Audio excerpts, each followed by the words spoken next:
up, y'all? Kofi Kingston here, and I would love to have a drink with Wrestling on the Rocks, depending on what that drink is, preferably non-alcoholic, you know? How's it going, Celtic Warrior Shane? Soda. I would love to have a drink with Wrestling on the Rocks. Maple syrup. Fella. I would never have a drink with Wrestling on the Rocks.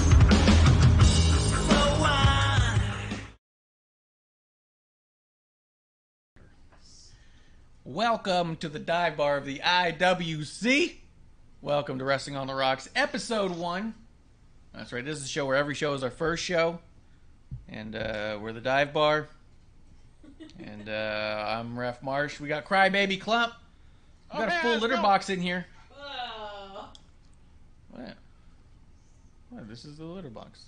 And it's only full when Clump is in it. Okay, we get it. This is Amanda Jane. Welcome back, our drinking buddy. Thank you.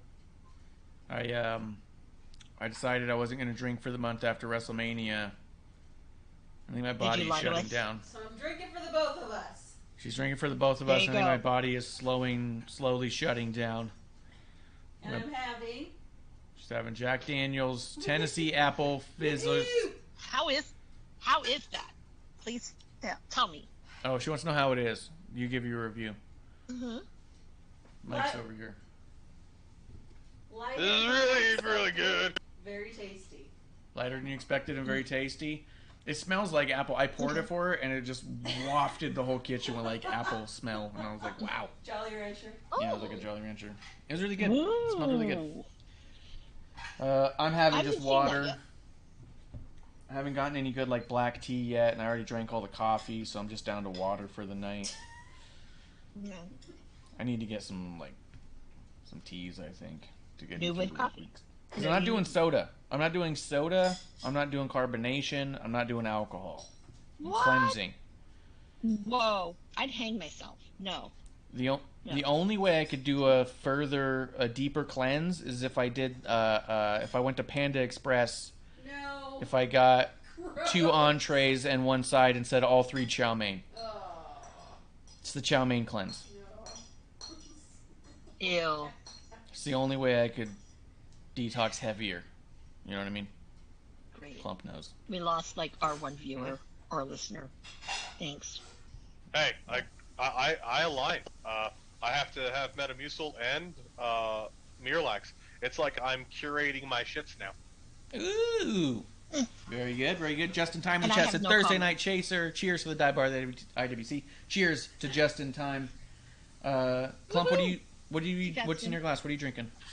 I have in my new Tom Nook and the other thingies from Animal Crossing. I have some Mothman's Red Eye Blend from Spring Hill Jack Coffee with some ciabatta or some oat milk, and then I have some Perrier, and I also have a Gatekeeper from Alec Bradley. I've been wanting to try one. I finally found one. I have 3 Alec Bradleys I've been waiting to try. I was told by somebody that Magic Toast was not very good. Have you had Magic Toast? Yeah, it's pretty bad. It's pretty bad. I have you had the Prestinato yet? No, I have the Prestinato, I got the Magic Toast, and I have, was it Experiment 40, I think is what it's called? Prestinato is amazing. One of my favorites, period. But this one's pretty decent. Okay. Alright. I was going to try one tonight. Maybe I should do Magic Toast just to get it out of the way. You know? But then at the same time, I feel like I should do the Prestinato because if it's really that good, then I can get the review back to the old shop owner and see if we can't carry some of those. Sport. Miss Amanda Jane, what's in your glass? What are you drinking? Oh, we have a special. It's our sponsored, not sponsored. Boo! Creamy. I not drinking today because not drinking and I'm moving, so don't have any. So I have to restock.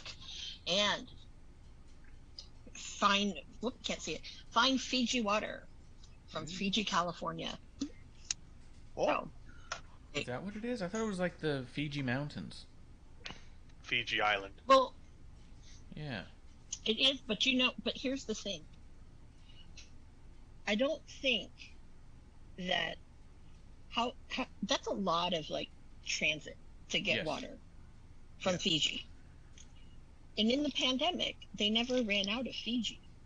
Yeah. No, I thought it was a lie. It's got to. But... Well, I don't know. All right. That's why I said Fiji, California. Municipal water from Gary, Indiana. Yeah. Yeah.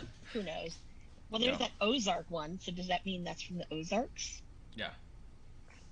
Okay, because which one is it? Crystal something? Meth? One of those ones? Yeah, that's in California. Yeah. Also California. Crystal Geyser. Yep. Oh, yeah. Poland Spring, obviously from Poland. That's how I take marketing at face value. Poland Spring is actually Poland Spring, Maine. Oh, so really? I didn't know there was a Poland. It's just fucking Nestle water. It's just Arrowhead. I wonder if Delaware has water. No, I don't. It's probably the only thing they have. No. Yeah. I feel like I miss Polish jokes. Can we do those for Delaware now? Because they're in bad taste when you do them. That's a good point. Yeah. But if we refocus them, we can reuse them, and then they don't just disappear into the ether. That's a good point. Poland doesn't have water because they're too busy keeping the recipe for ice safe. Yes.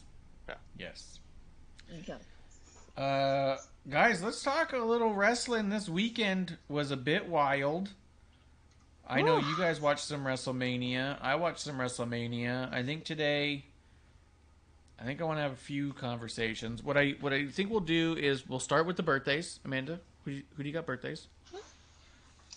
Well, we don't have that many, but tomorrow, happy birthday to Bianca Belair. Oh, Arya Davari. The birthday is lots tomorrow. of good ones. Mm-hmm. The birthday, yes. Then we've got some people who are no longer with us. One of my favorites from childhood, Paul Bearer, because he scared the shit out of me, and I thought it was great. Oh, no. Percy Pringle. Yeah, Percy Pringle in the ship. He did a lot of stuff in our area, too.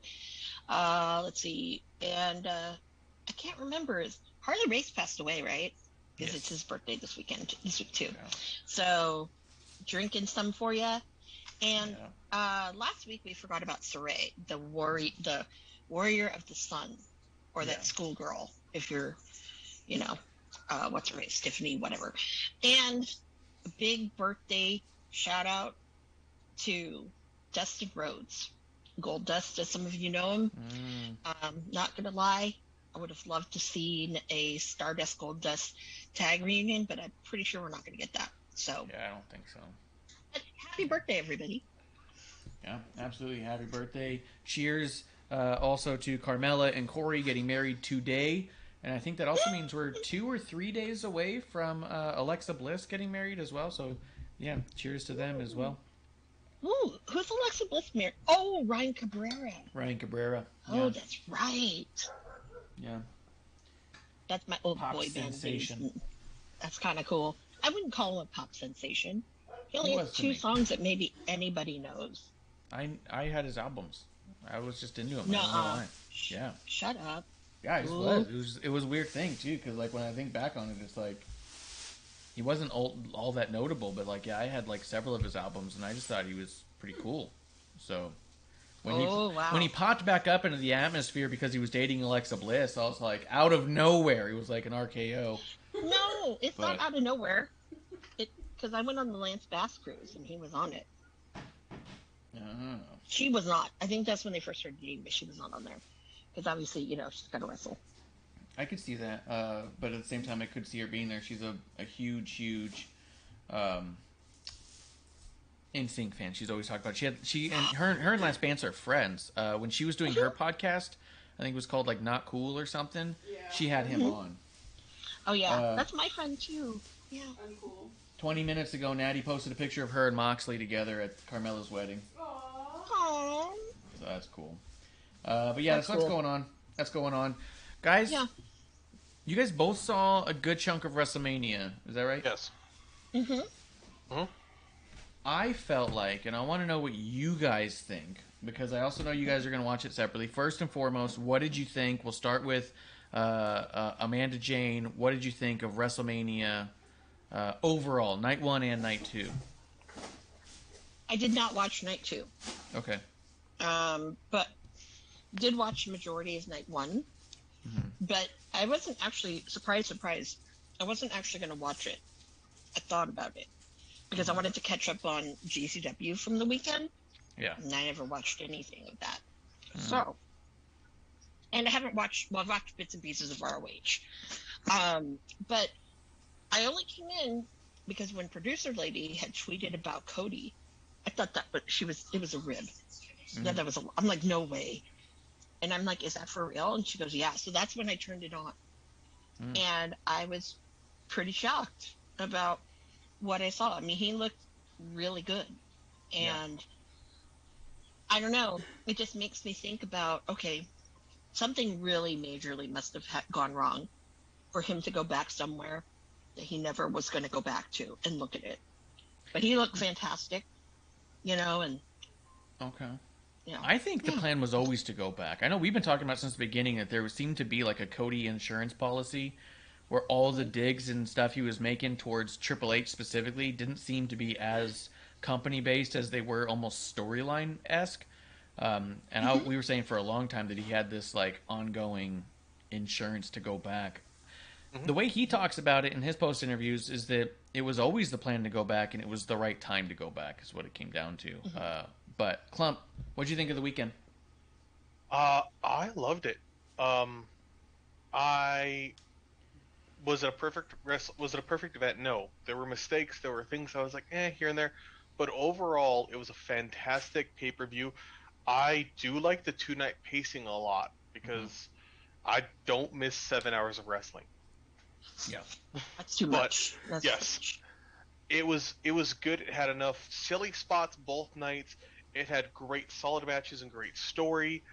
I really did love what happened with Cody. I was not home when it happened. We were at Walmart, and I heard what happened, and I was like, "Oh, fuck, we got to get home." And then we got home, and we couldn't restart the thing from the beginning. yeah. So it was just like, God damn it, so pissed, and I couldn't wait to see it. And it was amazing. I loved, I absolutely loved that. And I agree with Marshiers. I think Cody has been my read of Cody with everything has been he's never wanted to throw out or dismiss WWE as an option because to say anywhere that WWE isn't an important part of wrestling or a place you wouldn't want to have a story at, I think you'd be lying. But I think he's also done a lot to always maintain a positive connection there. I would say, like to Amanda's point, I'm really curious to know more about because I don't think this is supposed to happen this soon for him. How bad did it get? What happened? I know we've heard a lot, but I think that's a really big loss for them because I don't think Cody was planning on 2 years in saying peace out, I'm going somewhere else. Going back, yeah. Yeah. I don't know. Maybe it would be interesting to that. I mean, Cody says he'll never do a shoot interview against Tony Khan or anything like that. I mean, time will tell. But at the same time, like, I did get the impression because I ended up seeing a bunch of his post interviews and stuff, and I really got the impression that if he was going to re-sign with AEW, it was going to be on the heels of what is WWE saying. He even said that when he had the meeting with Vince in Atlanta, that he thought he was going to go there and get closure on WWE. That he was going to go there, they were going to pitch him something he wouldn't like, and say how much he appreciated that that's where we're at, but he was going to say no thank you. But he said everything they said was actually so good that it felt like the right time. So I don't know. Clump, you saw the promo on Raw, right? Yeah, really good. I hope so. His initial promos are always fantastic. His comeback promos, it starts. Let's see how we are in 6 weeks. If we get 6 weeks of these promos, I might not be as happy. Yes. But I thought he did a fantastic promo. I thought it was a good welcome back. I absolutely loved how over he was. I did share with you. I know Seth's character's a lunatic, but I was like, that's fucking weird. Yeah. Coming out just cackling. Like just coming off and cackling. I'm like, I don't know. I think he could say more because it kind of just came off almost like, well, don't know what to say. Yeah. Yeah. Yeah. Amanda, did you see his Raw promo? And I've said it many a time that his promos that he was doing in AEW, it's like, come on. They were just, I don't even know. They were not even decent. They were pretty bad. Yeah. And to see this, it's like, that's Cody Rhodes to me. Yeah. I don't know with AEW what that Cody Rhodes was. It was kind of there. This is the Cody Rhodes that was pre AEW, like kind of the New Japan, Ring of Honor kind of Cody Rhodes, because you never heard him babbling about weird stuff and whatnot. So it's great to see that he's beloved. And I think that, he probably is thinking, man, wrestling with like what, 12,000 maybe at most at an AEW event, maybe 18, and you have almost 100,000 people at WrestleMania. There's no comparison to that. So, I'm sure he just felt all that love and, definitely appreciative of that. That had to be cool, especially coming from AEW, where the tides had turned against him and the crowd was not behind him anymore, and they were clearly booing him when he was trying to get cheered. And I thought that had to feel awesome. I thought it was in a bubble, a pretty perfect moment for him. And I wanted to get your guys' take on it, because obviously we've been talking about Cody Rhodes a lot over the past year or two, and we've all been really disappointed in a lot of the stuff he's put out. And we all continued to say that we knew that it didn't have to be that way, that we've seen him do so much better. What's going on? And it was almost like a big question. I think him having a team of people who can at least tell him to curb this or that is probably going to be good for him. I'm excited to see where it goes. I thought it was funny they released T-shirts the moment of, very a la AEW style. I like that they did the lights out and everything. Kind of reminded me. It seemed like a lot of little nods to AEW. I don't know if to be petty or almost just to be relevant, but it felt like an AEW debut. Lights out, music on, T-shirts released immediately. Like. And his entrance make him feel too. That was like. That was so good. The what? The entrance is amazing. Yeah. It was perfect. Yeah, it was just done perfectly. I felt like, and I think that WrestleMania, I agreed with Clump, this weekend I thought was stupendous. I felt like, though, that it's possible to me that WrestleMania being so good really tampered my excitement for a lot of the rest of the wrestling I watched this week. Other things were kind of really not living up, in a sense. I felt like the WWE put it all out on the table. Night one, they got as pro wrestling as they could possibly get. Night two, they got as sports entertainment as they could possibly get. And I felt like they were just out there to remind the world that number two is a very distant number two. That no one does what we do, how we do it. You know what I mean? Exactly. And I want to comment about Kevin Owens. I've always liked Kevin Owens, or Kevin Steen. And that match with Stone Cold Steve Austin, I was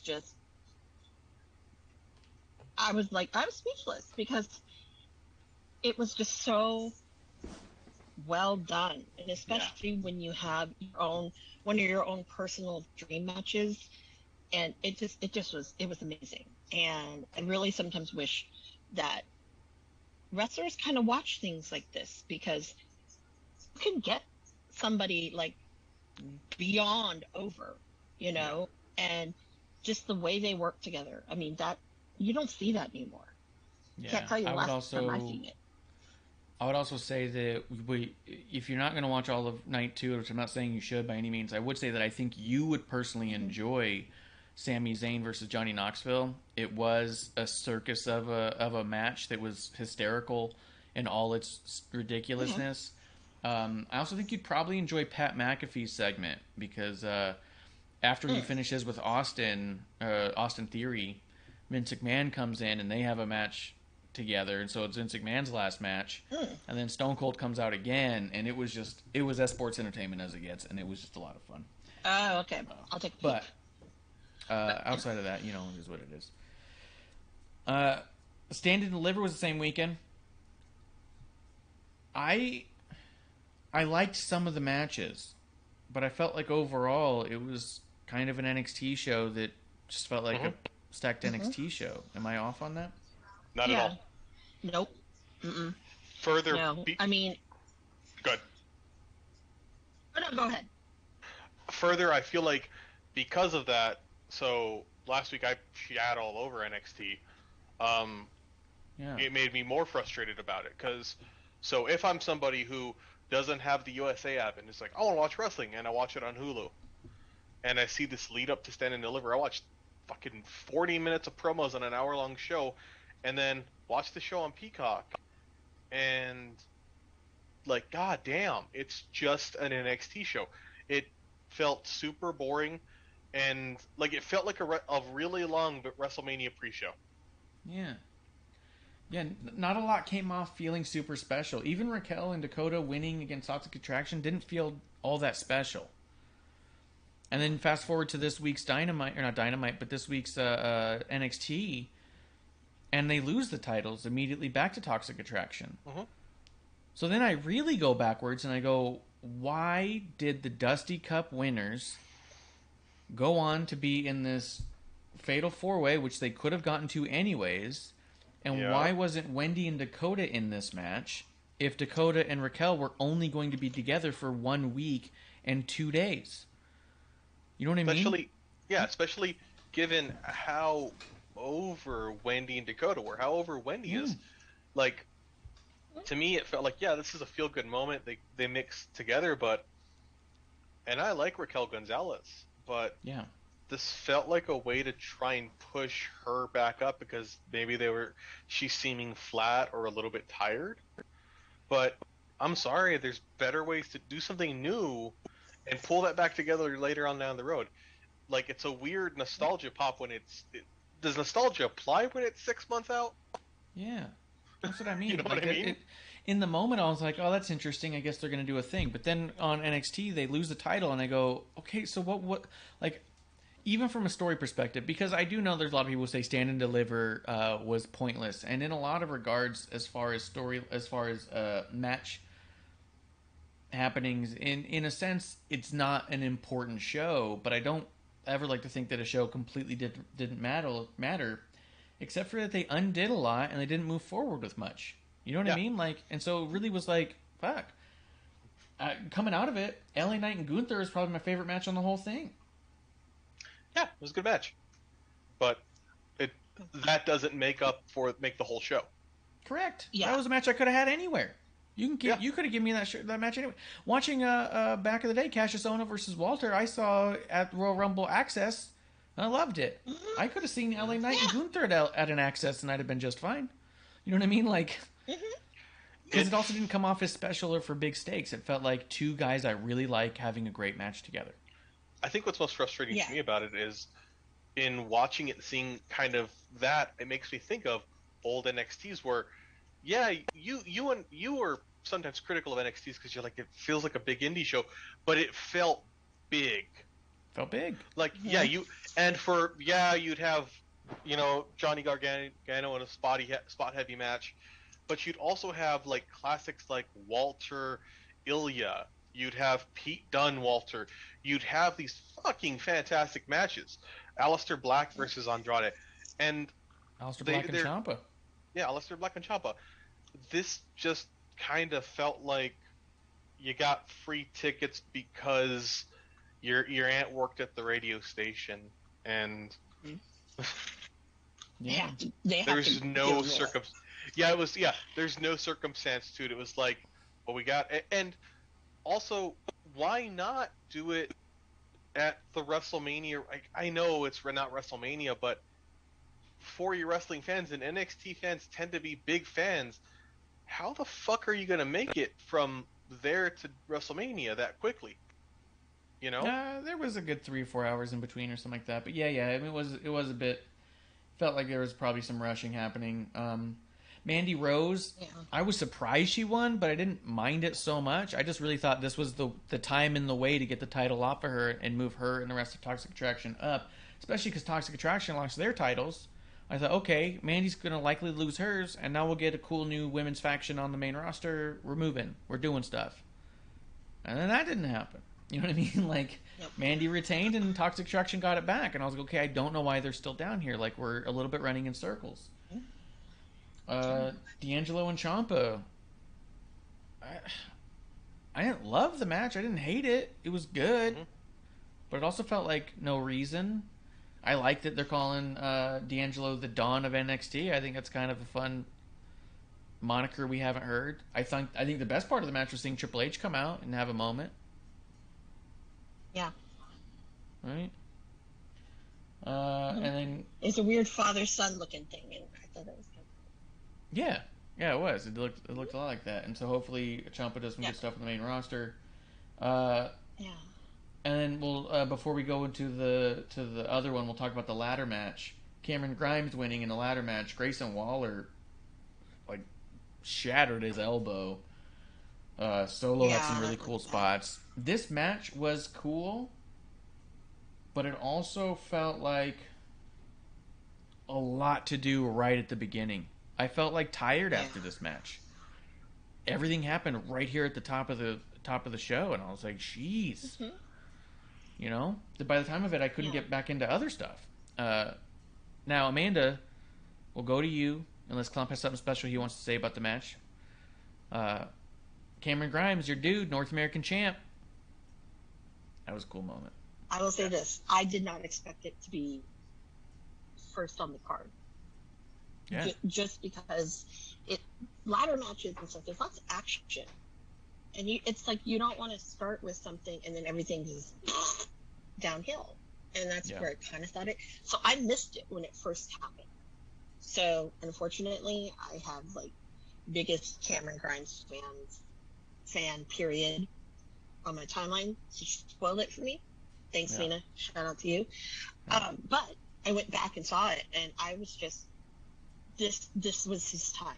And I've been seeing him wrestle for years, and I had tears in my eyes. I was like, this is great, because this is something that I know he's worked damn hard to get there. I mean, all these people work damn hard, but with him, he spent a lot of years just kind of loafing around on someone's couch. He worked at I think one of those yogurt places. I think he worked at Menchie's or something when he was first starting out, and he kept doing it. I mean, he was going to PWG wrestling, and he was working at Menchie's. What does that tell you?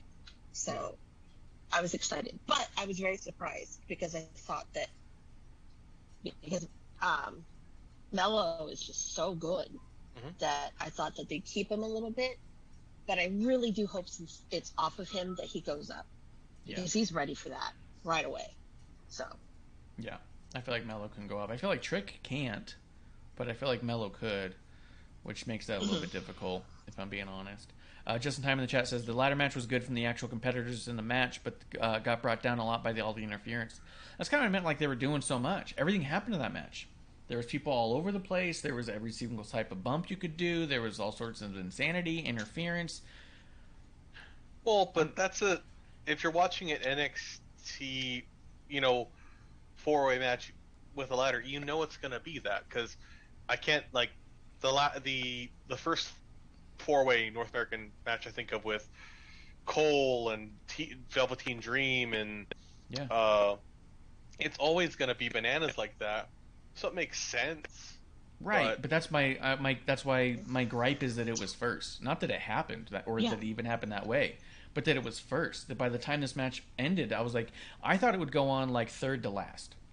You know what I mean? Yeah. Massive excitement, something in between to kind of bring people. I would have put that, then Gunther and LA Knight, and then Ziggler and Breakker, because I feel like Gunther and LA Knight would have brought the crowd back down a little bit, get them ready to go for Ziggler and Rude, and then everyone else has a chance to kind of do stuff. But after you do everything like that in the beginning, and everyone else just has a wrestling match, it's weird.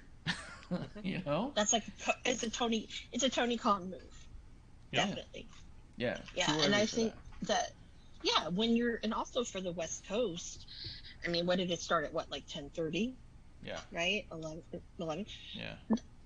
I'm waking up, and if I was watching because it was Saturday, if if I was watching like Janela or I was watching GCW, I'd probably still wanting to sleep, and I don't want all of this at first. You got to ease me into it, especially something with ladders, because any kind of thing that has some kind of object or whatever that you're using is always going to excite people, and it's going to be weird and wonky and whatnot.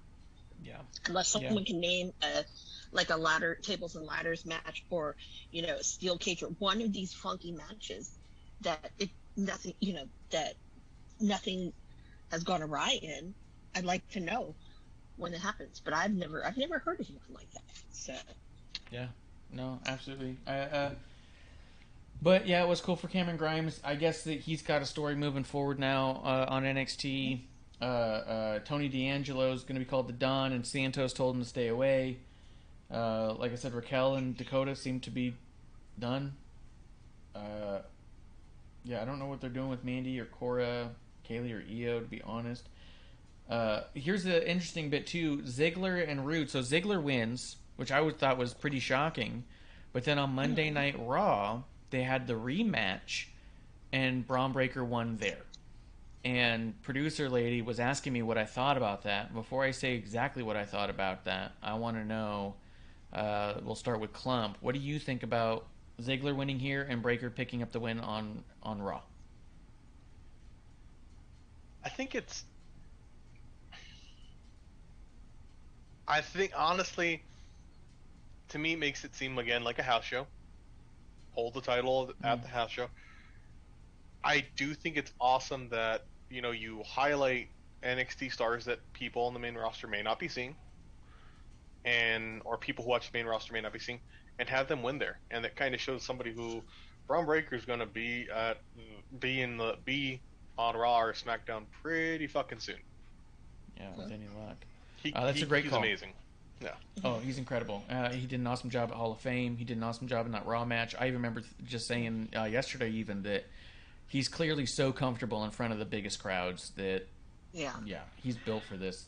But that's a really good point. The idea that it almost highlighted the unimportance of stand and deliver in a sense. Amanda Jane, what did you think about Breaker taking the win on Raw? The first thing I thought was, what a great way, because he had such a good weekend, the exposure. What a good way to introduce him to the crowd that doesn't watch NXT, who, can care less. They, that casual watcher. And to be able to see that, I think it was the best move that anyone could ever have and do. So I was really impressed by that. Did I expect him to win?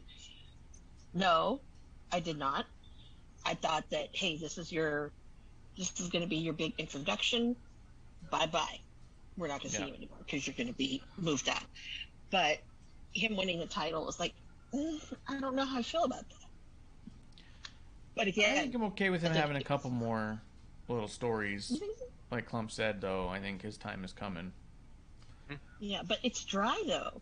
Some of the things that are going on in NXT are very, very dry. And, I mean, I'm sorry. I can't deal with, like, the couples thing right now. I mean, that was going on again this week. And I just, I'm like, are you having an issue trying to find things to do? That's how I feel about 2.0 right now.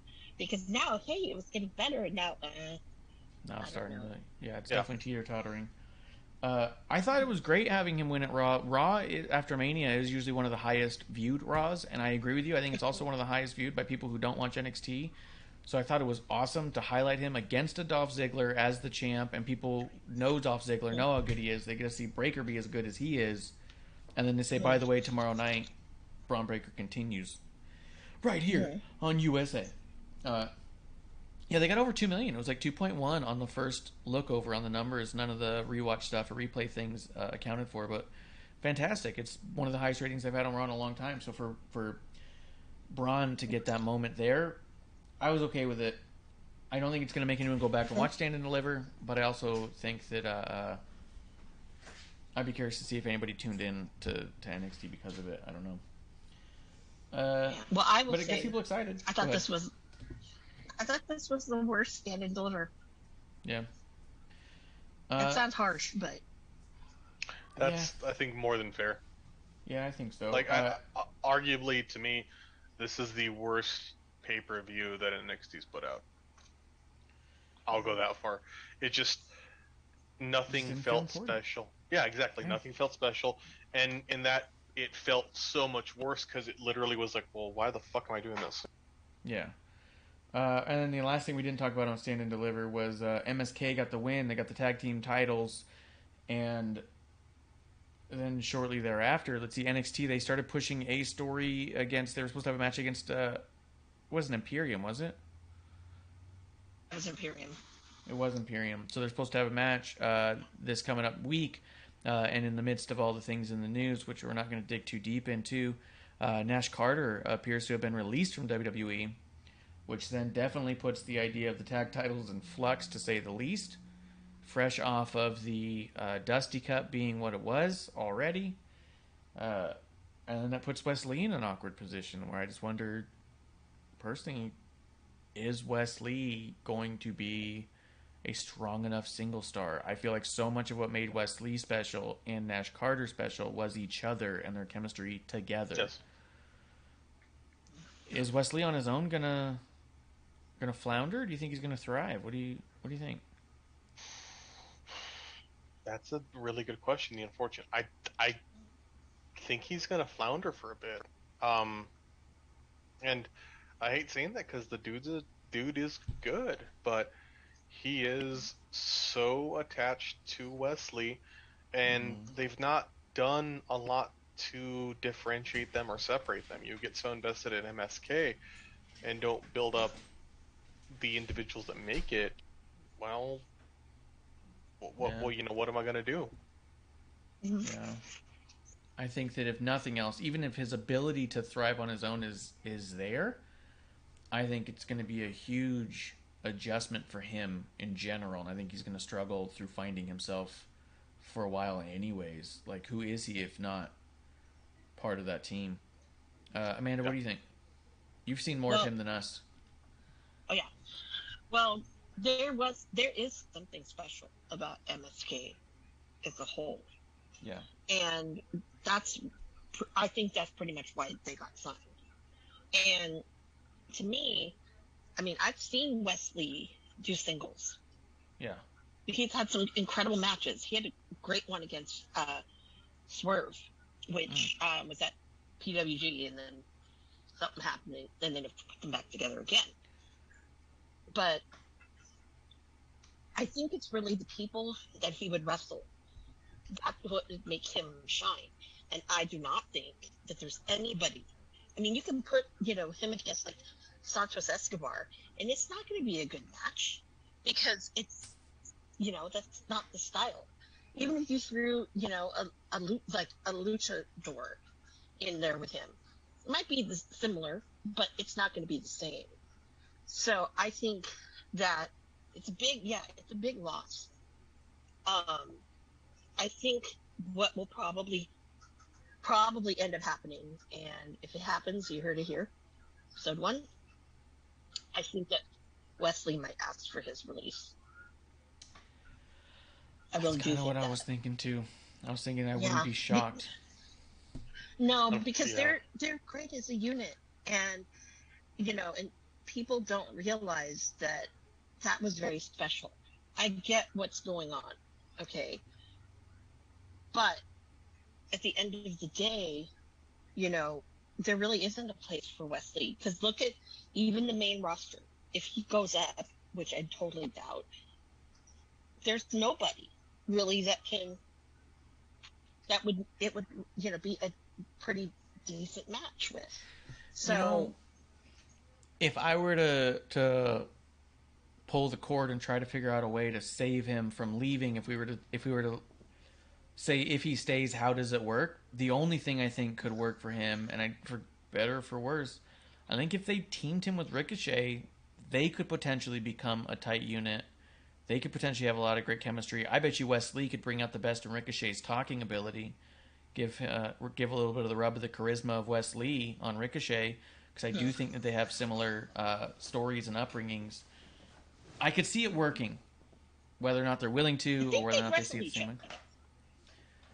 I want to say they did at PWG at some point, but I wouldn't be shocked. I bet you they could make magic together on both sides.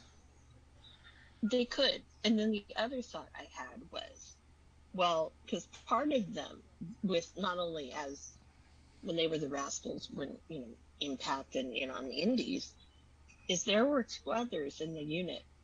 There were 4 of them, and the other 2 were the Little Rascals, which was Trey Miguel and oh god, I'm blanking out on the other person. But anyway, Trey Miguel is awesome.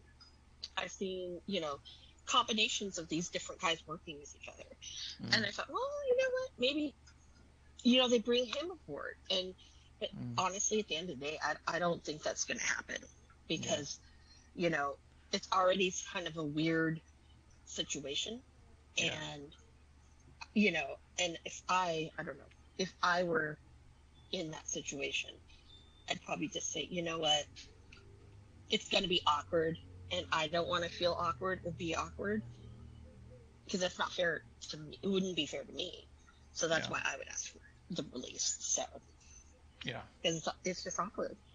We'll see. If I'm WWE, I'm trying to get them. If I'm WWE, I think I would drop the MSK stuff now. If we're not, if Nash Carter's gone and they have no intention of trying to work any of that out, I drop it now. I vacate the titles. I don't even do a promo. Wesley disappears for a month, comes to the main roster and teams with Ricochet. Ricochet's in some sort of, especially all the stuff that's going on with Los Lotharios and him right now.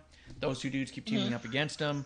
He needs a partner. Boom, it's the call up for Wesley, and then see if it works. And if it works, great. And if it doesn't, at least we gave it a try. You know what I mean? Like, if I'm WWE, that's what I do. That's how I try to salvage Wesley in the situation.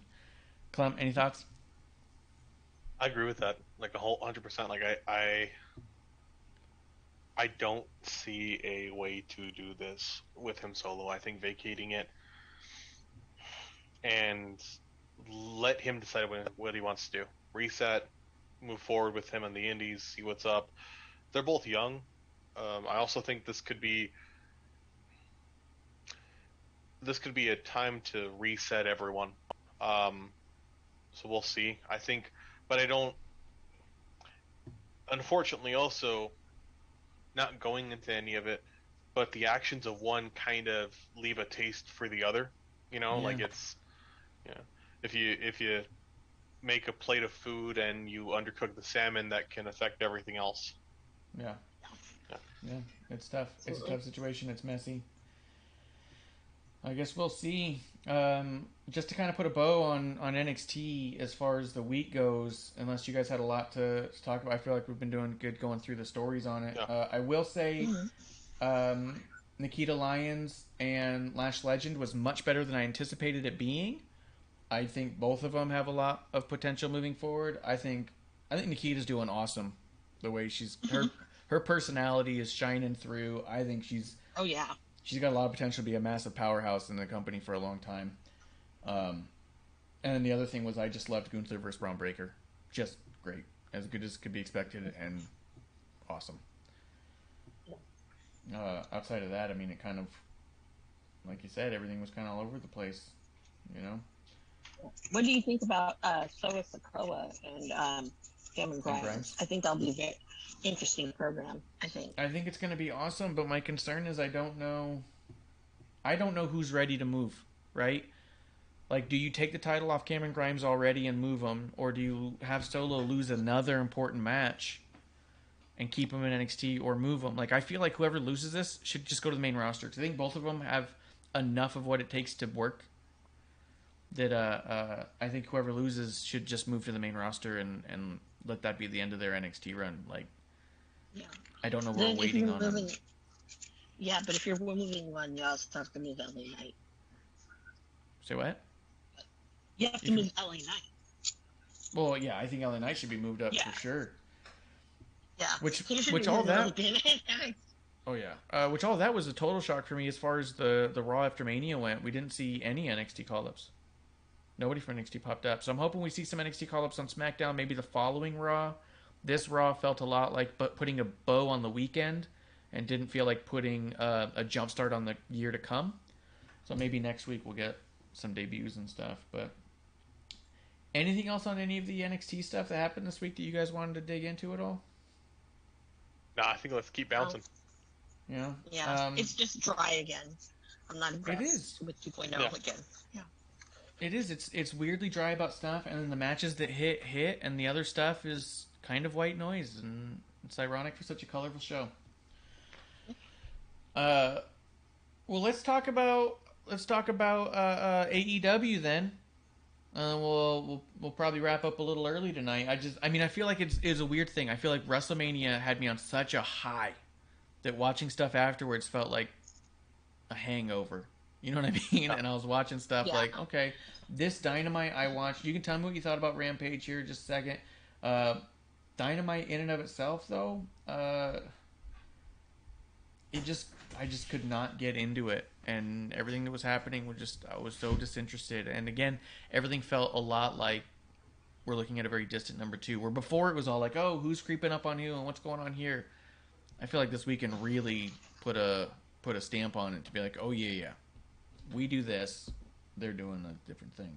Amanda, was there anything on Rampage that you were thinking about? Not really, to be quite honest. The Keith Lee match in Hobbs was okay. Reason why it was okay and not like, oh my god, it was great. This was a disappointer. Keith Lee definitely is way, and I know we talked about it, way out of shape. Yeah. And you see Hobbs now, who, like, when he first started, he wasn't in the greatest of shape. But now you look at him and it's like, holy crap, this is a different dude. Like, that I saw in Indies and I know. So that's where it was a little disappointing. But you also need to remember that Tony Khan also had his feet in to this WrestleMania, WrestleCon, whatever weekend with ROH. Yeah. So I found that more interesting in like kind of what happened there. More interesting than what, Dynamite and Rampage were doing, because it's getting to be too many factions. Yes. No one can stand on their own. And it kind of bugs me because I don't, like the Chris Jericho Appreciation Society or whatever they call themselves, that's stupid, and I think with the Hardys, now that Matt's just with Jeff, I think they've all totally forgot about the Hardy family, whatever. Yeah, because that's they all just of a moved sudden on. Yeah, and it's him and Jeff. I didn't like the fact that we saw Tully end up on ROH. Yeah, so I pulled up the Rampage results, and I realized that I hadn't heard anybody talk about any of those matches at all. But I did see some stuff talking about the ROH thing, so we can kind of glance over ROH a little bit. Yeah. But it did look like, for the most part, they were absolutely doing what we had predicted, where they're going to get all the titles off the ROH people and put it on all the AEW folk that they want, so that way they can cut ties with ROH. The exception being Grisham, and the exception is referring the other exception being referring to the women's title as an interim title. I'm wondering if they're going to actually have a match or if they're just going to move on. No, I don't think so. Only because I think that Deonna Purrazzo in some circles is an issue, a problem. Tony, I guess, doesn't like some of this drama, for what I hear. Yeah. But then there's still drama there anyway. But I don't think that's going to happen. And I really think that Deonna was very disrespected, how they now have this interim champ when she's the goddamn champ. She won that. She's been on TV saying, hey, which belt do you want to, do you want to try to win? What does that mean? And it just really kind of bothered me. Yeah. It still does. Which I don't know if that's the right way to handle it either. I don't know that you hold a title hostage that way either. Although, a notable thing I thought was really cool was they put that TV title thing on Suzuki, which I thought was a lot of fun. The idea of having Suzuki do a few things Ring of Honor AEW style. Hopefully, like we've talked about before, the last 2 matches we saw of Suzuki and AEW did not feel like Suzuki matches. Hopefully we get a solid Suzuki match. Someone gets that title before he goes back to Japan, and that'd be kind of cool. Or if they want to let him run around in Japan with it, that wouldn't be the worst thing.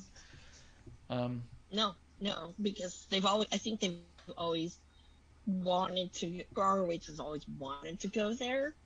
Yeah. But they just couldn't. But also with ROH, the stigma with them, because they're an East Coast promotion. And we all know Tony Khan does not like California, because they're hightailing it out after those 2 shows. No, nothing else coming in.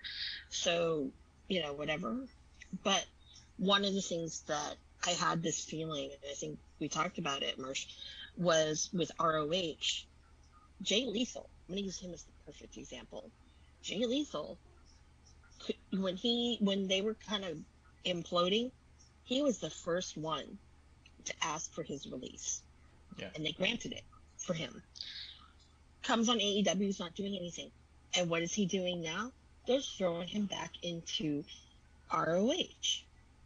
And I'm like, if I were him, I'd be, I wanted something different. And I also noticed you put Cabana on there as a singles match. Okay, that warmed my heart. Didn't like who he was wrestling. I haven't seen it. But when I saw that he was doing one. Yeah. Blake Christian's not bad. Feed Colt to this. No, but I'm just saying, don't give Colt a loss. Give him a win every once in a blue moon. Yeah, he didn't have to lose. That's what I'm saying. Yeah, he didn't have to lose, Come on. And I'm not saying it because I like him. But one thing I hope that he does say to Tony Khan, when Colt went back to ROH originally, back in the last time WrestleMania was in Dallas. Interesting that it's Dallas again. He went back because they'd been asking him for years. And he finally went and he said, if I come, there's only one thing I really, really want. And that was he wanted to be the ROH champion. He said, I can have it for like one pay-per-view. You could take it off me on TV or whatever, or the next one. That's all he wanted because he had never been that. And they didn't have the TV championship back then. So, I think that was, it's kind of cool. And I hope Tony does that for him because then it just kind of makes his journey a little bit more complete. Yeah. So. And I was also noticing, it didn't occur to me, Gresham and Bandito, both of those are ROH guys, so they couldn't take the title off of one of them. They needed to unify those titles. I feel like someone's going to take both those titles off of Gresham, and who's that going to be, I thought it was interesting they put Brian Cage over in ROH. Bummed out they took the titles off of the Briscoes the way they did, but I mean, we said it. He was going to take all the titles off of all the ROH guys, so who do you think? I think it'd be cool to have Colt Cabana do an honest wrestling match that's not comedy because he's capable against Gresham, win that title in a really triumphant fashion, and then have the next guy rip it off of him, whoever that's going to be. Yeah. I like that idea because what people don't really know is Colt Cabana actually is a pretty good chain wrestler. I've seen him do some really, he keeps up with Zack Sabre Jr., okay? Not a lot of people can. Gresham couldn't. Yeah. But, it's my opinion. But I didn't think so. But I think that would be something that's really kind of fun. Now, who they're keeping from that roster, I don't think they're going to keep anybody. But there are some people I hope that they could keep. And I really, really hope that Bandito sticks around because he is so good. And I think they need that kind of spark to put somewhere because it's getting dry. I'm tired of seeing Punk, tired of seeing Moxley, I'm tired of seeing, Daniel Bryan or whatever the hell, Bryan Danielson, whatever. It's getting old. It's the same shit every week. And then you sprinkle in a little here and there. I think that it was not an accident that this entire card was an ROH person versus an AEW person to give all the AEW people the wins and the titles. I don't think they're bringing over Bandito. I think getting the title off of Bandito was to get Bandito out of the way, so now they only have to worry about getting Gresham out of the way so they can move on. If Tony was going to sign any of these people, I think he already would have. What do you got, Clump? Well, and it was really telling that the only tweet you got out of AEW of this person's all elite or the only two you heard was Wheeler and Wheeler Yuta. Yeah. That's true. Yeah, Wheeler Yuta got hit with that. And that is telling. Like, it's, it's a great way to cap it, and like, kind of express this into an important promotion in some ways, or maybe rebirth it. But you also could have done a bit more to save, though. Keep the talent there. Keep the fan base there. These people that love these people. The Briscoes. It's ironic that you say that too, because remember when he bought it, a lot of people said it's gonna create a lot more jobs. It's gonna save a lot of jobs. The only people coming out of this that got a job were Wheeler Yuta and Samoa Joe. Yep. Like guys who were not on ROH to begin with. That's what I mean. This is one of those times where I'm a little disappointed at how right I was when I called it a week ago, and I was like, he's taking the titles off them, and I wish he'd pick up some of these guys, but he didn't pick up any of them. Mm-hmm. One is two that actually 3 that he needs to pick up. He needs to pick up Shane Taylor Promotions. Okay, I think Shane Taylor does not get the credit he deserves. And if I were to put him, or who do I think, him or Keith Lee, because, again, full circle, those two were tag partners until all of a sudden Keith Lee wanted to do his solo run, which is fine. Mm-hmm. But of the two, and even now, Shane Taylor is far superior. I mean, he's cut, since those days, he's cut, I think, about over 250 pounds almost. Okay. And, and he's incredible. And what they do, because he's like, I'm doing this on my own. This is like really like indie shit, but tied in with, being with a company. Now, I think that would have been great. Another one I think that really needs to come back, and he wasn't even there, was I'd like to see, if you want to develop somebody, Leon St. Giovanni. Shout out. Okay, Gio. well, I'm going to pause you there. This is the point of it, is that he showed on this that he's not picking up any of these guys. Yeah. How would it have made, like Clump said, the only people coming out of it said these people are all elite now, was Yuta and Joe. This was your time to give some wins to some of these guys and sign them. He's not digging up anybody. Like, we could fantasy booking these guys in every promotion in the world, but the fact of the matter is that the time passed. He wanted those contracts ended and cut, so he didn't have to worry about it. And if he was going to pick up any of these guys, he'd have done it here, because it would have been big around this event. Now at this point, there's no Ring of Honor. All the titles are in AEW. All is well. Who knows? Maybe it's a matter of time before we start seeing Ring of Honor on YouTube and in a studio, and these belts just float around like what was like in TNA when they had the NWA title? It was just floating around in their card, like when WWE brought in all the NWA titles, those were just floating around in there. You know what I mean? Yeah. Like, I feel like that's what we're looking at here, and it's a little bit of a bummer. I think it's cool that Joe's back. His match on Dynamite was decent. Mm-hmm. Didn't blow me away, but I don't think it was supposed to, and I think it was Max Caster. I mean, I like Max Caster, don't get me wrong, but that's not, you're putting him against Samoa Joe. It's like, come on, you just fed him to, Max Caster to several lions, and one of the lions hasn't eaten in years, so, which is fine, but it's a good thing, because it's introducing Samoa Joe back into the fold, and I think that's super important, because most of the time they do this, they put him up against some big dream match right away, blow it immediately, and then move on, and then we don't know what we're doing. So I think slow playing Joe to build anticipation for bigger matches is perfect. The match was fine, wasn't incredible, wasn't trash. It just reminds you that Joe's here and how much we love Joe. That was done well, in my mind. Oh yeah. That, to get to that point, yes, it was. Now, I don't know. What I thought was interesting on Dynamite during the Bucks and FTR match, the ring announcer, Bobby Cruz, came up. Yeah. Mm-hmm. And it kind of, for me, was like, okay, are you doing this to kind of okay, yay. Is this the last hurrah? I mean, what is it? Because obviously Riccaboni and Caprice Coleman, they didn't come and, do anything on, AEW, that side of it. And obviously nobody's staying because Yuta technically was AEW. They just moved him over with that title.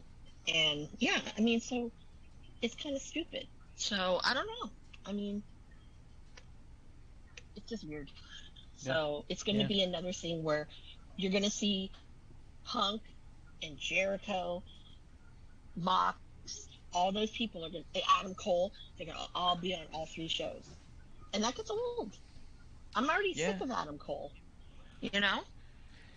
I also, if I'm honest, the Wheeler Yuta story with the best friends is already making no sense to me. And it's already like, let's move past this. It's dumb because the idea is that Yuta he wants to be part of the Blackpool society, whatever. And that's his goal.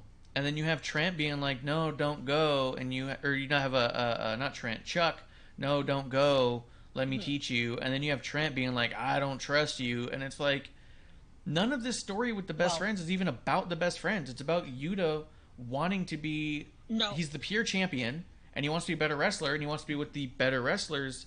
This weird fake tension feels so forced. Let him go. No. Like, it doesn't make sense. No. Because when Trent came back, I think I've remarked on this before. When he came back, right away, I don't think they planted, because obviously ROH wasn't in the picture, but they planted a couple seeds where I'm actually shocked at how it's actually kind of played out a little bit, and I kind of was right. But they had already, because he was out, and all of a sudden he felt like he's being replaced. So he never really cared for you. He wasn't going to warm up to Yuta.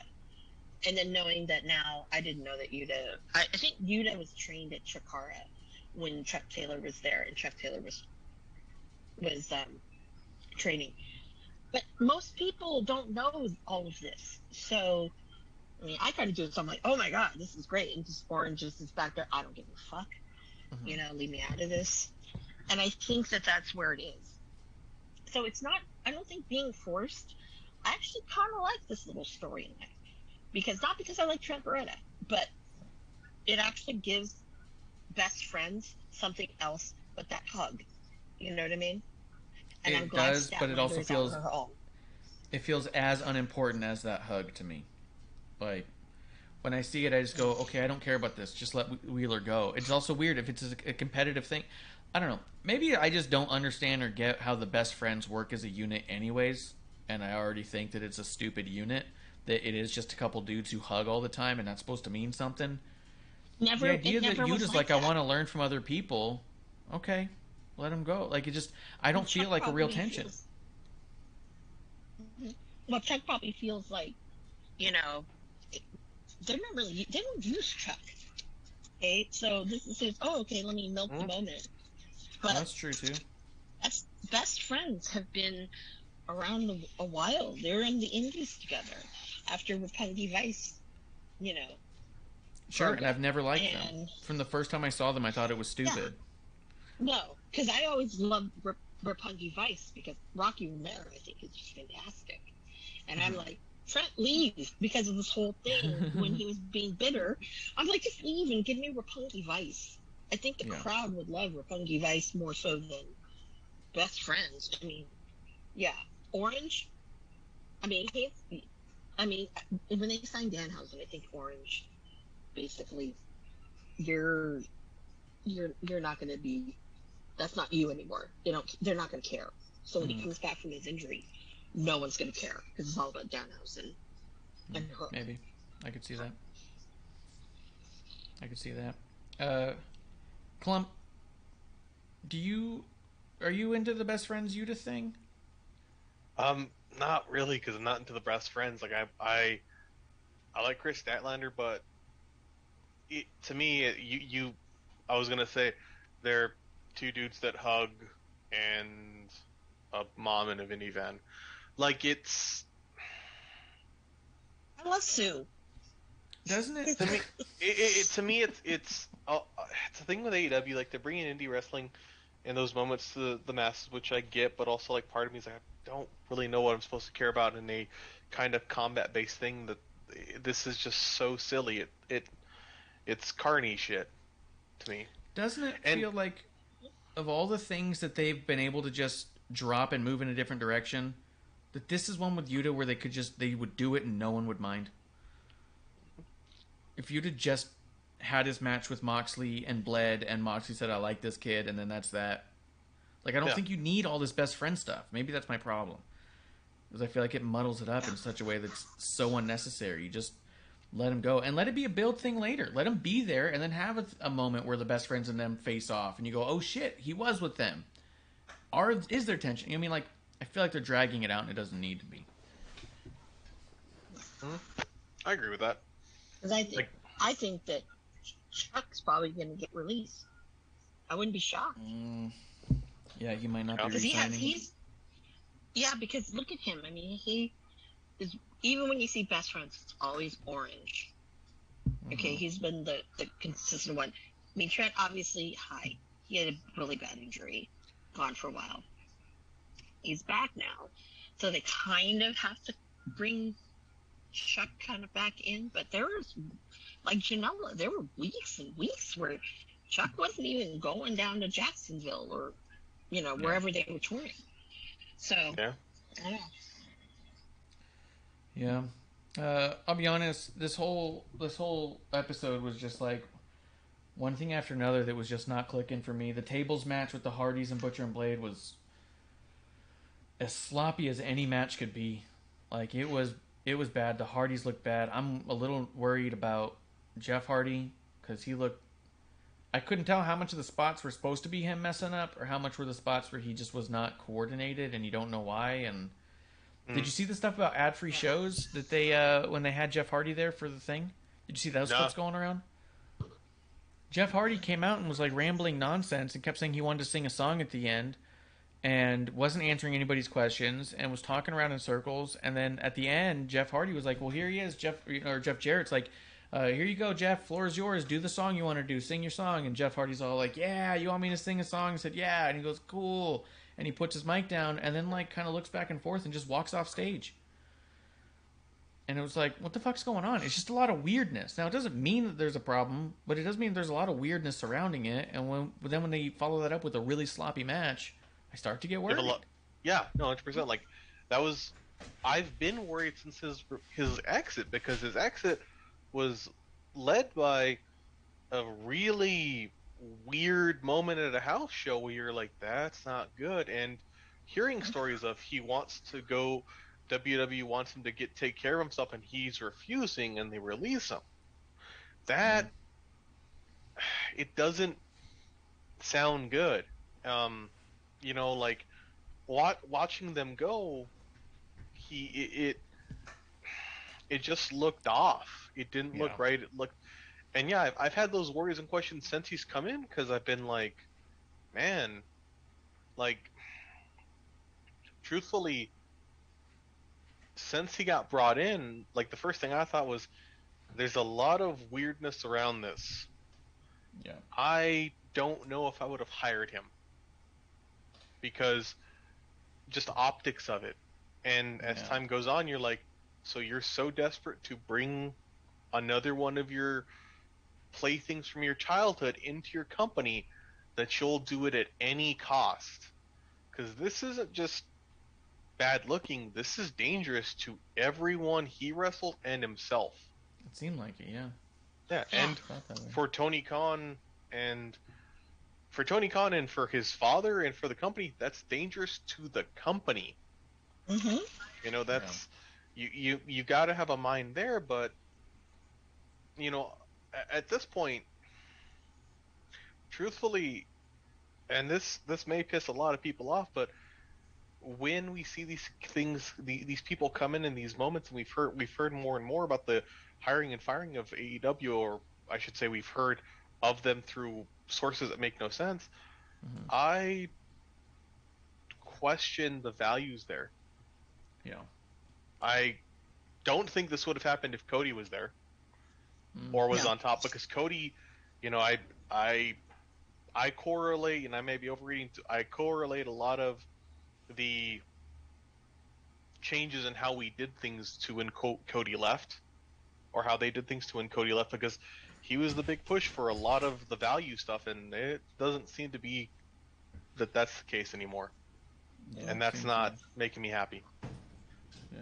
But remember, this is a company that, you know, every week there was an injury. Yeah. Okay. So, I mean, they're notorious for, you know, having that sign of how many days without an injury, and they always have to reset it. That gag. And that's just kind of, and I don't think that Tony, has any regard for people that way. And no one has addressed and asked that question, because I want to ask that question. Like, you have a history of injuries, you know. What's up with that? Because you know, you don't hear that in WWE. Yeah. Well, and you've heard more and more of late, like in a recent interview, what Jeff said, that every time he does a swanton, it hurts, and it didn't come off like you land, like it's wear and tear, and I immediately am like, so why are we doing it? And then I think of these moments, I think of his injuries, and I think of the past couple years' story. This really feels like a big falling down moment, because you know, a few years ago he was putting on work that highlighted his changes in growth, and he was showing what he could do. And now with this and these questions I look back on that and I kind of feel the same worry I felt when it started, and apprehension I felt when it started, and I conveyed to you guys. Yeah. You know, and that's, you know, this I'm waiting for another, what was it, Victory Road? Yeah. Yeah. Yeah, I'm wondering too. I did really enjoy Sean Spears getting jobbed out the way he did, looking like a fool. That was fun. I knew you did. I thought it was so funny the way that they were hyping up on his way to the ring. I was like, they're talking about him like he's not a jobber and we don't know it. And then he came out and he lost decisively in a short period of time, and the whole segment had nothing to do with him, and it was all about Wardlow. And I was just laughing the whole time, and I was all like, it reminded me of when he first debuted in AEW, and his girlfriend tweeted out, "My baby's a star! What a superstar!" And I was like, he's a jobber, relax. And this is him being a star, I guess. So I was watching AEW today, and one thing that came up that made me kind of laugh is they had those Wardlow, like, report him to the authorities thing. Yeah. And the person I'm watching with is like, why the fuck are they only on camera? Yep. Like the camera face said, like, you can't print 6 more. Yeah. To put around, so it looks like a little bit more than just a shitty set piece. Yep. Yep. Womp womp. Speaking of shitty set pieces, that wall that Keith Lee threw Hobbs into. That whole segment, because when they started fighting, so I immediately realized as they started fighting, the reason when you see break-aparts backstage like that in WWE, the reason you hear a bunch of people going, whoa, whoa, and yelling and being loud is so you can cover the not hits. That, because I was just like, this sounds shitty. Like, you know what? Yeah. If I was visually impaired, I'd be like, is somebody whistling? Did somebody, like, are we watching Chopped? Are people rapidly running to cook? You know? Yeah. You don't have the ring to make the noise for you. But you know, on this same topic, you know what they also did, and this is where I kind of laughed to myself, is Ricky all of a sudden loses his shirt. Yeah. Him and Swerve weren't doing anything for him to really kind of lose his shirt the way he did. So I'm like, oh, are we trying to get eye candy here? Yeah. Is this what we're doing? And I laughed, because I'm like, just show his butt. You know, if you're going to do crap like this, show his butt. Just do it. Which, right there. It's there. Just do it. So I thought that was horrible. That was really horrible. Yeah. I mean, Well, let's talk about just 2 more things and we'll wrap it up. Jade Cargill's promo was fine. A lot of people were talking about it like it was the greatest promo they'd ever heard. It was It's fine. No. It's fine. But I do want to know what you guys thought about the Eddie Kingston promo, because I really feel like even though he got the win over Jericho, he really sounds a lot like... I'm having a hard time believing what he's saying anymore. He sounds like he doesn't even mean it to a degree. You know what I mean? Like, he's always talked from the heart, but this whole, like, on-site, let me tell you what on-site means. You be with your family, I'm gonna jump you. He didn't sound like I believed it for a second. Did you hear the Freddie Prinze Jr. interview? Yeah. We'll talk about it next week after he does the second one. Yeah, Freddie Prinze Jr. interviewed Tony Khan, and it was actually probably the best Tony Khan interview I've ever heard. Oh, I thought, He didn't Oh, I'll ramble on hear and that. talk crazy. Yeah. I thought he interviewed Kingston. Oh, he did interview Kingston like 2 weeks ago, which Oh. was actually really cool because they were nerding out about all sorts of stuff that wasn't wrestling, and that was cool. I'm just saying, listen to Freddie Prinze Jr., it's awesome. But, Sorry. to be on track, I want to know what you guys thought about the Eddie Kingston promo, because I felt like we're really getting to a point where, with as believable and good as he is, he's not able to back it up so much that he's not coming off as believable anymore to me. Are you guys still buying into what he's saying? No. I don't, and unfortunately, in that, like, I've not seen him do great in the ring, and if I can't believe what he's saying, and that's the only thing we've really been like, God damn, he can talk. Yeah. It's like, Yeah. oh shit, man. Yeah. He's got to be able to back it up. His consistent, like, he comes off like a dude I knew in my neighborhood who shit talks all the time, and you're like, yeah, but also never wins the fight. Yep. Like, he comes off like in Dirty Work when Norm Macdonald's like, I gotta go, my idiot friend needs me. Because his idiot friend keeps picking fights he can't win. You know what I mean? Like, that's what it looks like. He comes out and rattles his mouth, and you go, oh my god.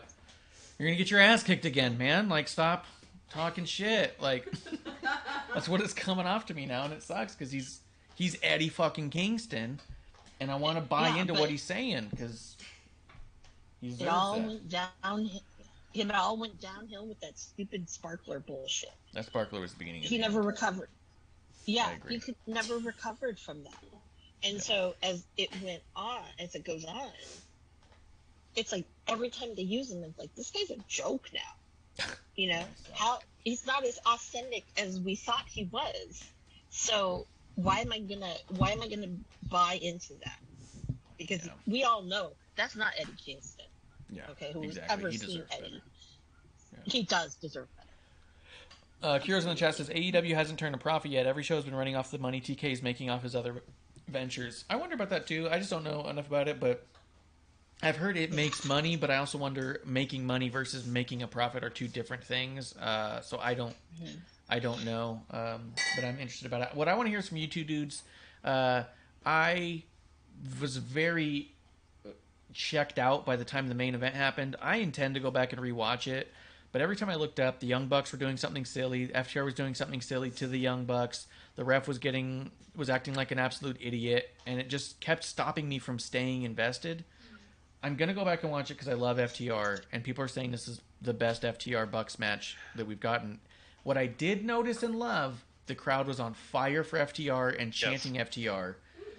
In a world where I'm constantly hearing from their own fan base that they don't like FTR and they're boring, the crowd was bought in and wanted FTR. They were hot for FTR, and I loved that. Yes. That's all I got to say on it. I want to know what you guys thought of it. Let's start with Clump. Oh jeez. I Don't put me on the spot, man. oh no. No, it was not the best match they've done, and I fucking get so tired of like every match they do. It's the best match they've ever done. No, it's a damn good match. It's the best match on this Dynamite, but sometimes that can be a really low bar to jump over. You know, like Was this better than the last time they fought? Because this was the second time they had a match. yeah, it did feel to me a little bit better.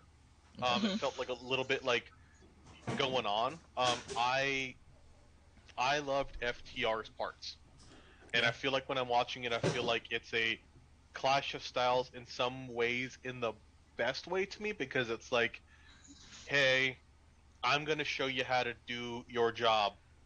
Yeah.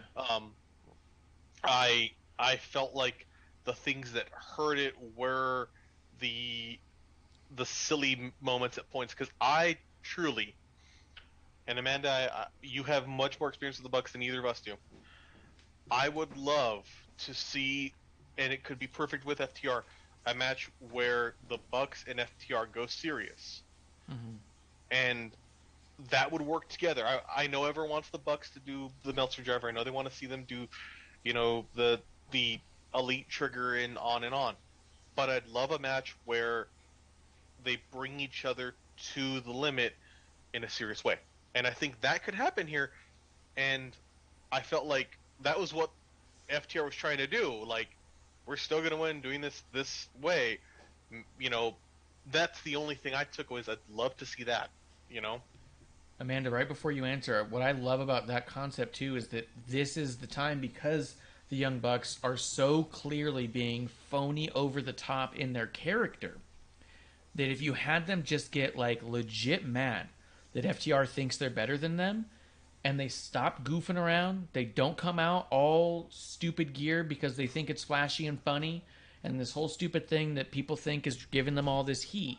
If you had them stripped that all down and said, look, all of the jokes aside, all of the picking fun on the fans aside, we're fucking better than you, and we're willing to prove it, and they just stripped it down and did like a match, that could have been incredible.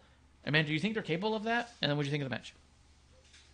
Well, I think they're more than capable of that.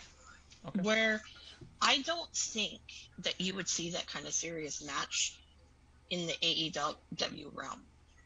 It can't, because there was too many silly things that went on with Kenny and Don Callis and all that. Yep. People hated it. It was very insulting. I saw it as a fan of, like the Young Bucks are incredible. I've seen incredible matches they've done throughout the years. And I will say, because everyone's always wanted FTR and the Young Bucks, and it's been kind of a letdown, to be quite honest. And I love the FTR. Okay, I love the Bucks when the Bucks aren't doing all this stupid shit.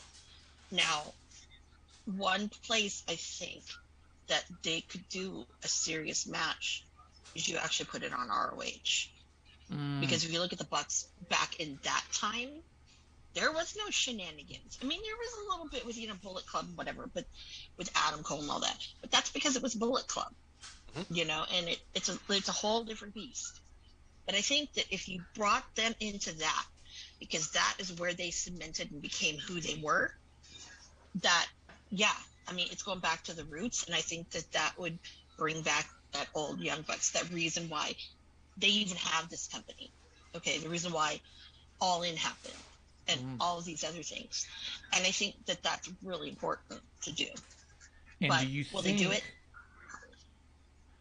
Do you think that over the ROH titles, because I have a feeling that part of the reason I have a feeling that the Young Bucks want the ROH titles so they can take a picture with them with all those titles. Yes. Do you think they could strip down and not be silly and do a serious match where we're just better than you and win the third one for the titles, and then that's how they do it in a match that people actually respect the Young Bucks for? Yeah, I think they can. Okay. I think good. Sorry. I was going to say, but what stands in the way is Tony Khan. Okay. Oh. Because he'll kibosh that. And, honestly, it's like, I know they could do it. Can't see it. So. Well, I 100% agree, and I think that's the best idea. I think of that. I think Amanda, that's awesome, because if the Young Bucks FTR matches thus so far have felt like, oh, it's a Young Bucks match with FTR, not a tag match, not an FTR match, a Young Bucks match with FTR, an AEW match with just a Young Bucks match, which is with all the silliness, the looseness. Brandon Cutler's there. It's that. Yep.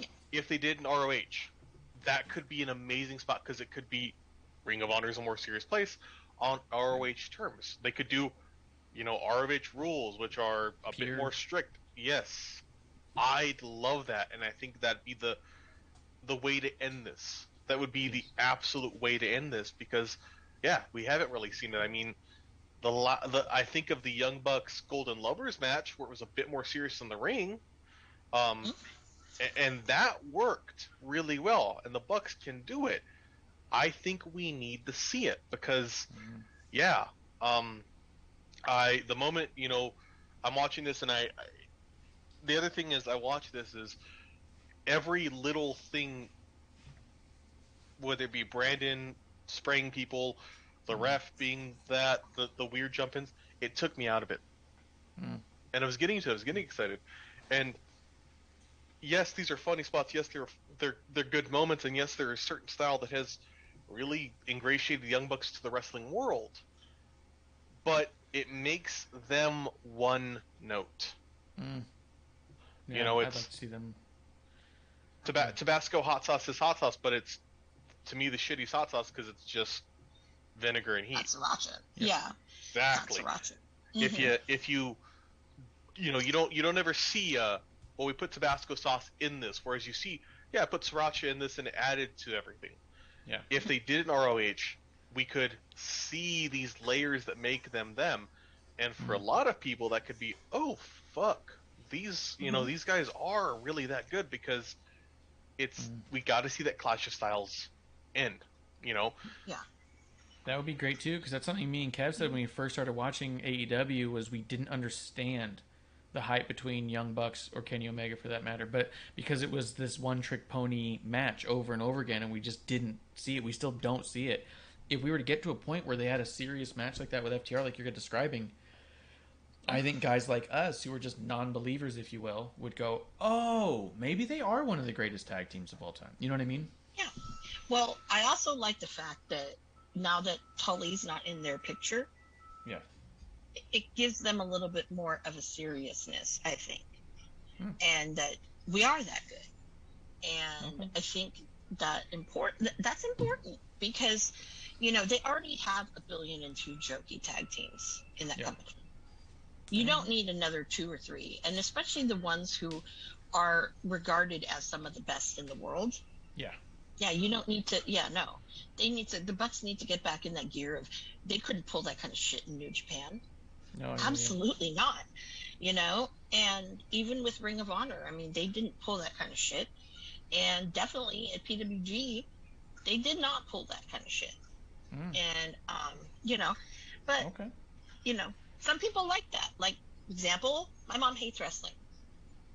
We were watching it, and she actually kind of liked that match. She kind of laughed a little bit at, the Jackson Boys, and and I'm like, okay, if you're someone like my mom, definitely not a casual viewer because she hates this shit, and she is actually kind of enjoying it. It's like, okay, I get it. That's cool. But if you're picky like me, I want better, and I've seen better. Exactly. Awesome. Well, I don't have anything else to add here. Was there any final thoughts that you wanted to throw out, Clump?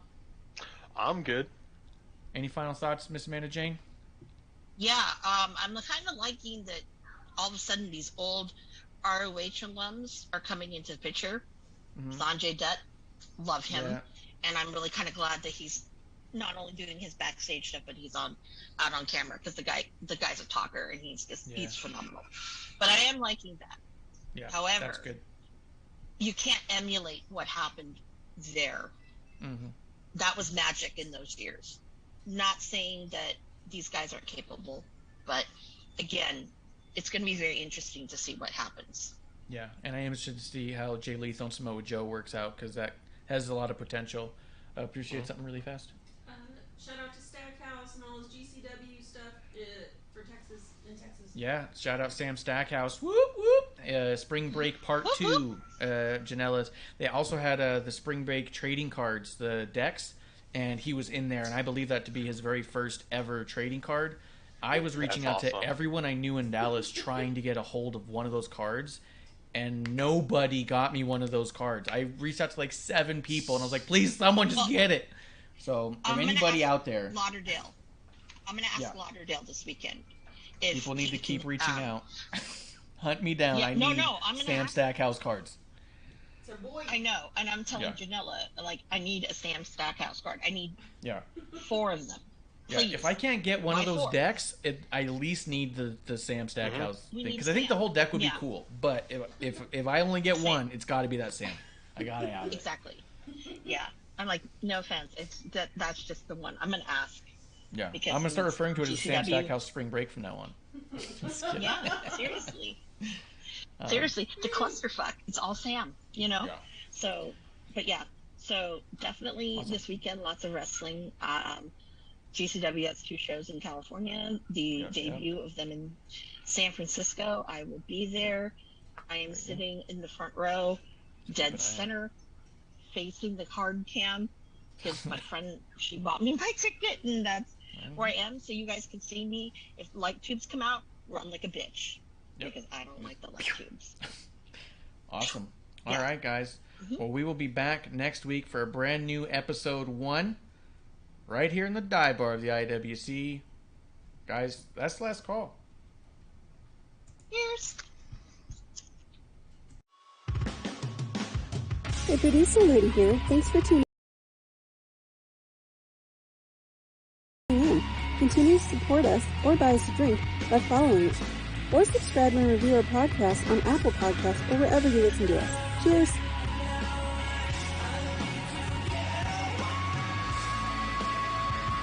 I would never have a drink with wrestling on the rocks.